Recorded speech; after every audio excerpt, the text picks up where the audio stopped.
Hi, I'm with Sanjali. I took CLAT 2019 and Yes. you're heading to GNLU, Yes. right? So I remember in your journey, you studied for 2 years. I did, yeah. You actually started with a score of 70s. Yeah, 60, 70. And you had a 60, 70 score in the mock test. That was the average in the first term. And the second year it started at about. Yeah, 70. So tell me the whole how your score movement of score. Okay, so in the first year, my average score was 60 to 70 in that range. And the second year, and that's when I seriously took my prep and when I seriously started studying. So first mock I remember it was a 72. That went on for a while and then I started touching 18, 19. Which month is now? 80s, 90s? July. Alright. July, August, I would say. Because I was also doing GK, so I used to score like 15, so that helped. That got the score from 70 to 90. And I remember touching my first 100 in September. Okay. Then again, it was 100 for a very long while, 100 to 105, and it stagnated there, 105. That was very frustrating, but I kept going, and finally, I think around December, I touched 120. Okay. So, You went like that. yeah, definitely. Okay. But there was this period of stagnation in between, which was very tough. Frustrating. Very, very. And then again, it was 120 for a very long while because boards came in between, prelims came in between. It also dropped actually. Okay. And then finally, after I was done with boards and all, it touched a 130. Okay. Yes. And then from there onwards, it was between 130, 140. So tell me 2 to 3 things that you think that actually push the score from one level to next level, each stage. What is your... So for me personally, it was GK. I never did that seriously in the first year, and doing GK, and my average score used to be 35, so that was a big push. Then I improved in all sections a little, but math, however, was not that good. Like math, I was never good at math. That was fine-ish, but other sections I marginally improved. Legal was a big improvement. So yeah. So your math story is like you never used to attempt it once upon a time. That's true. And what gave you the courage to start?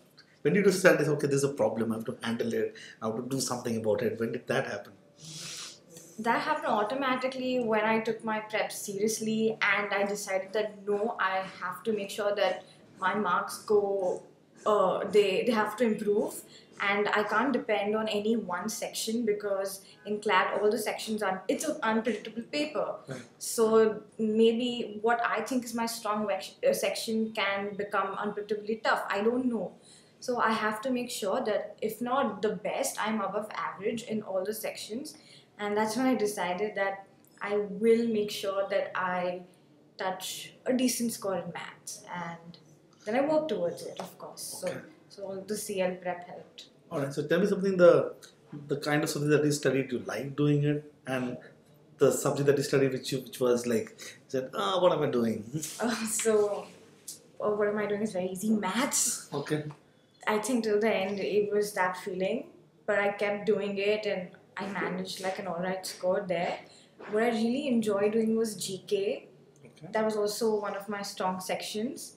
So love doing that, the daily updates, month-ends. So tell me, what is your GK routine? What do you do? I used to do daily updates and just read them, not learn them, because you can't learn it. Correct. And it's too much. So you read it, and at the end of the week, I used to watch a video, and then at the end of the month, I used to go through the month-end, all the month-ends. Okay. That was What about newspapers and stuff? No, you didn't do that? No, not really. I didn't find it as helpful and effective because what CLAT asks is objective news, and what you read in a newspaper is rather more subjective. Masala types. Yeah, so from CLAT point of view, I didn't find newspapers helpful. I think GK eventually you will have to figure out what works best for you. Yeah, it's a different strategy for everybody. And then you constantly did take all the mock tests, and I believe that is, yes, without that is going to be, you don't know not where at you are. all. That's how you know where you stand at, whether you're going down or whether you're going uphill.